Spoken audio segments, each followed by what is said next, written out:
This is why two of the greatest black demonstrations for freedom in America were at the National Mall in Washington, D.C. If you are told to close your eyes and visualize the speech from Martin Luther King Jr., I Have a Dream speech that had over 250,000 people in attendance, or the Million Black Man March that followed 30 years later, part of the vision that will come to your mind will be that of a packed crowd in a very long park featured with a very tall obelisk at the center. This is the National Mall, which, apart from being a landscaped park near the downtown area of Washington, D.C., the capital city of the United States, also holds some very sentimental values to black people in America. Mr. Louis Farrakhan explains. Abraham Lincoln said that if there were to be a superior or inferior, he would rather the superior position be assigned to the white race.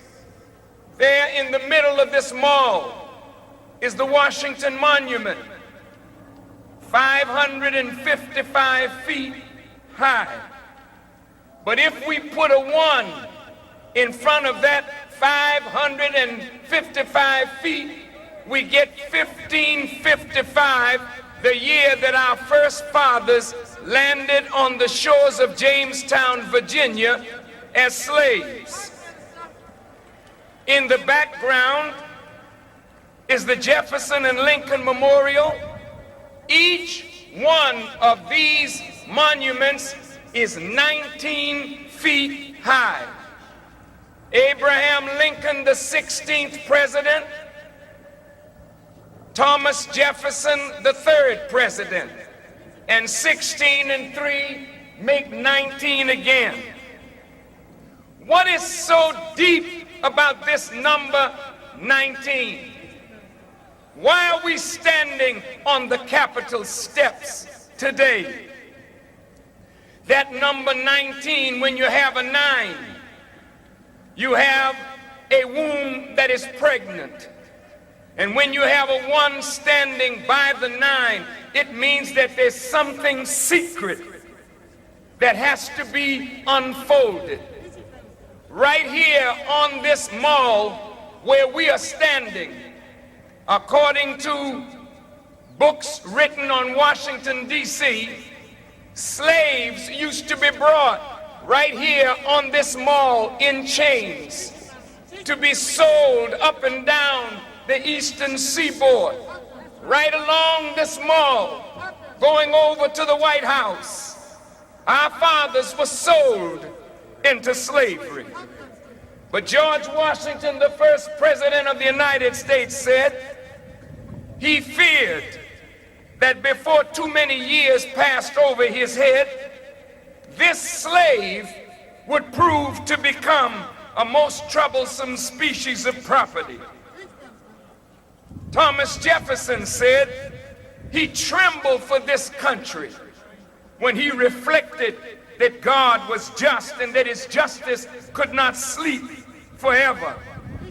Well, the day that these presidents feared has now come to pass.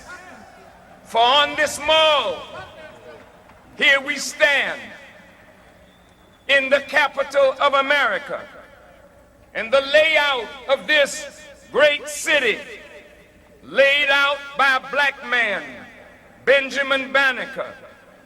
This is all placed and based in a secret Masonic ritual.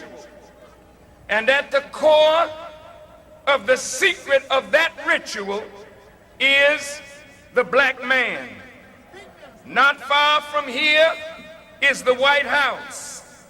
And the first president of this land, George Washington, who was a grand master of the Masonic order, laid the foundation, the cornerstone of this Capitol building where we stand.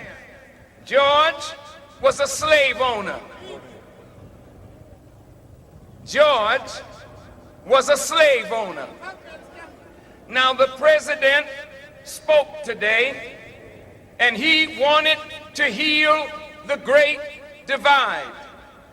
But I respectfully suggest to the president, you did not dig deep enough at the malady that divides black and white in order to effect a solution to the problem. And so today we have to deal with the root so that perhaps a healing can take place. Now, this obelisk at the Washington Monument is Egyptian, and this whole layout is reminiscent of our great historic past, Egypt. And if you look at the original seal of the United States, published by the Department of State in 1909, Gaylord Hunt wrote that late in the afternoon of July 4th, 1776, the Continental Congress resolved that Dr. Benjamin Franklin, Mr. John Adams, and Mr. Thomas Jefferson be a committee to prepare a device for a seal of the United States of America.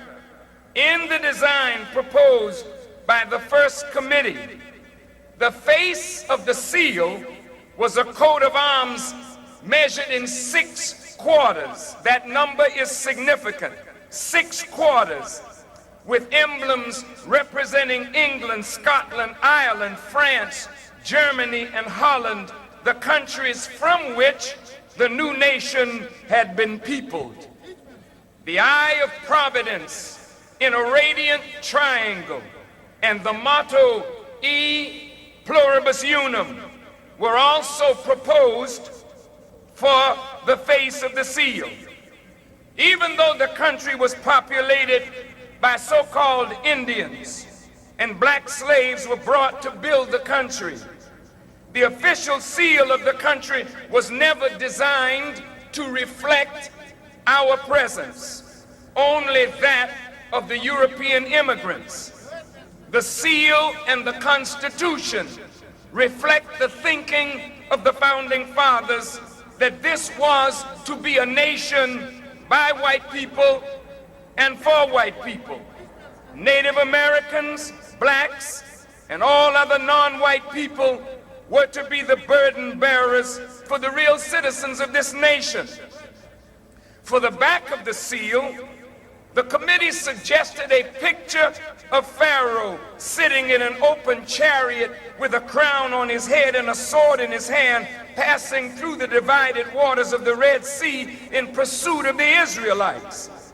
And hovering over the sea was to be shown a pillar of fire in a cloud, expressive of the divine presence and command. And rays from this pillar of fire were to be shown beaming down on Moses, standing on the shore, extending his hand over the sea, causing it to overwhelm Pharaoh. The motto for the reverse was, rebellion to tyrants is obedience to God. Let me say it again. Rebellion to tyrants is obedience to God. Now, why did they mention Pharaoh? I heard the president say today, e pluribus unum, out of many, one. But in the past, out of many comes one, meant out of many Europeans come one people. The question today is, out of the many Asians, the many Arabs, the many Native Americans, the many blacks, the many people of color who populate this country, do you mean for them to be made into the one? If so, truth has to be spoken to justice. We can't cover things up, cover them over, give it a pretty sound to make people feel good. We have to go to the root of the problem. Now, Why have you come today? You came not at the call of Louis Farrakhan, but you have gathered here at the call of God. For it is only the call of Almighty God, no matter through whom that call came, that could generate this kind of outpouring. God called us here to this place at this time for a very specific reason.